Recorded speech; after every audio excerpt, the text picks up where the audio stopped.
Welcome to the Surgical Edge podcast for surgical insights, reviews, discussions, and to stay updated. Let's dive in. Welcome back to the deep dive. Today we're tackling esophageal cancer.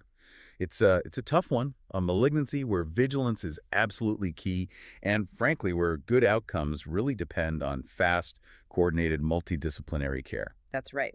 And our mission today is really aimed squarely at you, the practicing clinicians, the doctors and surgeons listening. We want to distill down the critical principles for clinical assessment, staging, and management. Getting this right hinges on a robust team approach. Absolutely. And just before we dive in, the necessary bit. This deep dive is brought to you by the Surgical Edge podcast. And please, always remember, this information is for reference purposes only. You must always adhere to your local institutional guidelines and protocols in actual clinical practice. Crucially important. And, the challenge with esophageal cancer, as you hinted, is how sneaky it can be. The symptoms often build so slowly, sometimes looking like something much more benign for months. That delay. It's why we need that high index of suspicion right from the get-go. Exactly. Clinical vigilance is paramount.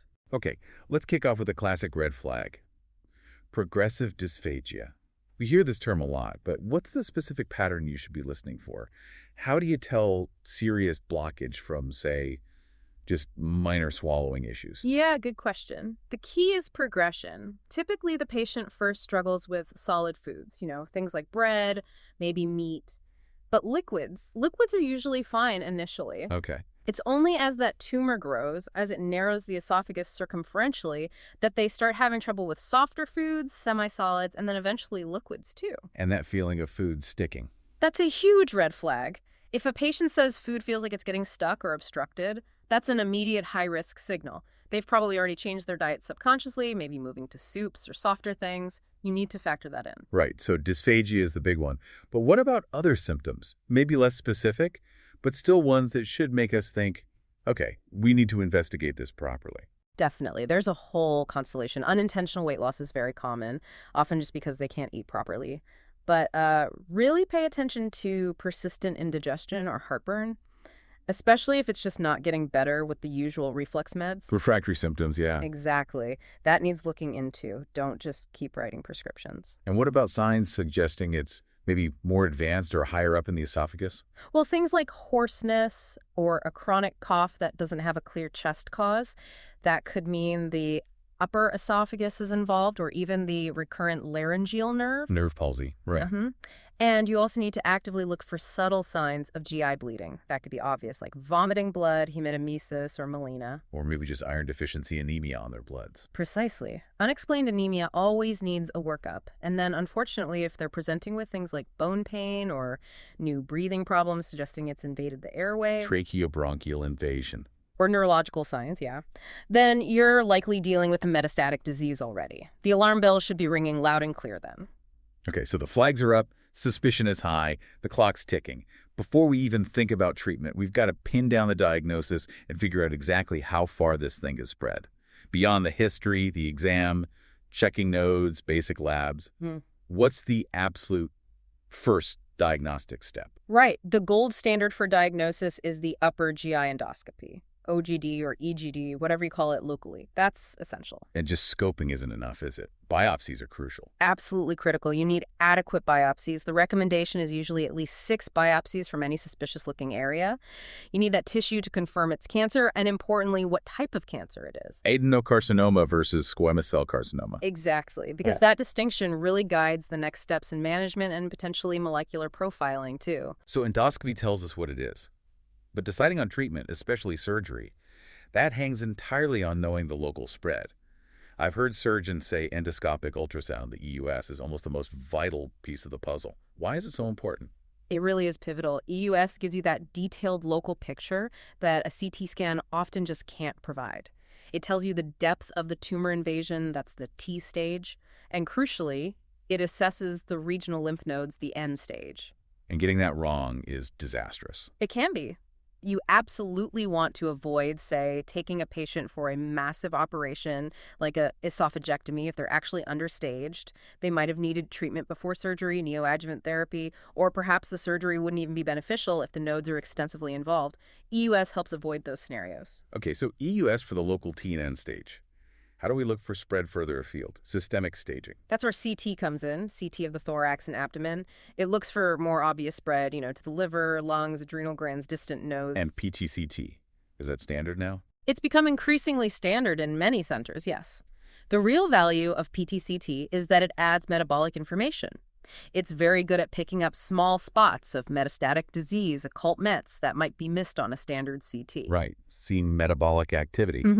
It gives you a more complete picture of the M-stage metastasis. And all this data from EUS, N from EUS and CTPE, M from CTP, feeds into the TNM staging system. That's the universal language, right? It is. Accurate TNM staging is non-negotiable. It dictates prognosis. It dictates treatment. Are we looking at endoscopic treatment, surgery alone?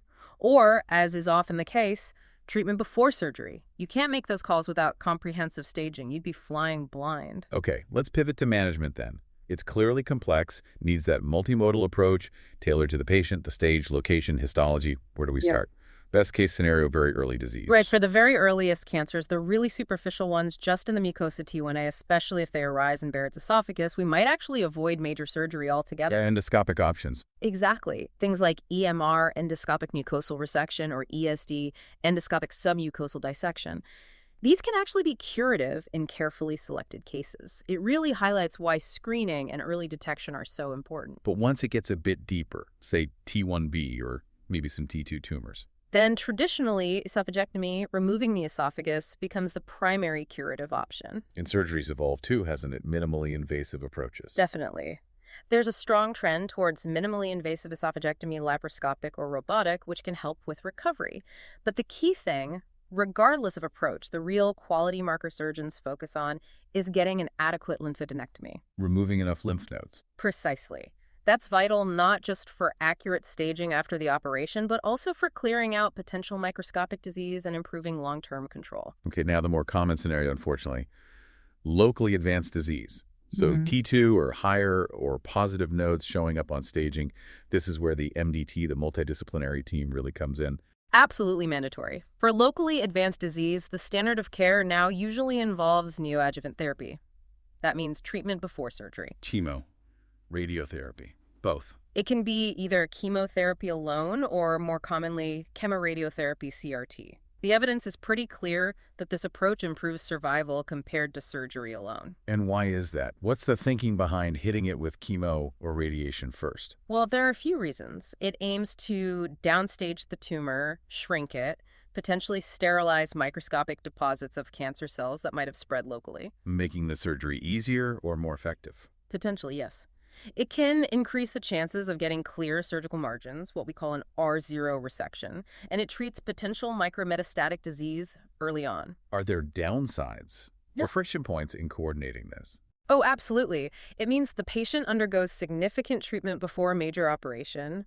There are toxicities to manage. There's a waiting period. And then you need to reassess their fitness for surgery after the neoadjuvant therapy. It requires really tight coordination between the surgeons, the oncologists, radiologists, the whole team. What if surgery just isn't an option? Either the patient isn't fit enough for such a big op, or the tumor is found to be unresectable from the start. Good question. If the patient is medically unfit or the tumor is too advanced locally for surgery, then definitive chemoradiotherapy becomes the main treatment option with curative intent, trying to eradicate the cancer with radiation and chemotherapy alone. And if it's already spread, metastatic disease. Then the goal shifts. It becomes about palliative care, controlling symptoms, and using systemic treatments to try and control the cancer's growth and spread. Systemic therapy, that landscape's changing fast, isn't it? Beyond standard chemo. It really is. Standard treatment often involves platinum-based chemotherapy, maybe with fluoropyrimidines. But immunotherapy has made a huge impact recently. Drugs like nivolumab, pembrolizumab. Exactly. These checkpoint inhibitors are now established options for patients with unresectable, recurrent, or metastatic esophageal cancer. Their use is often guided by testing the tumor for specific markers like PD-L1 expression. They might be used after initial chemotherapy or sometimes even upfront in certain situations. And finally, palliative care. You mentioned it. It sounds like it needs to be integrated much earlier than maybe people traditionally thought. Absolutely. Palliative care isn't just for the very end. For advanced disease, it should be part of the conversation right from diagnosis. It's about managing symptoms and maintaining quality of life. What are the key interventions there? Well, palliative radiotherapy can be incredibly effective for relieving dysphagia or pain from tumor deposits. Endoscopic stenting is another vital tool, placing a stent across the tumor to open up the esophagus and allow the patient to eat. Restoring swallowing, yeah. Hugely important for quality of life. And don't forget nutritional support. Cachexia, that muscle wasting and weight loss, is a major problem. Dedicated input from dietetics is essential. This whole journey really hammers home why speed and accuracy in diagnosis and staging are so vital. The outcomes really depend on it. They really do.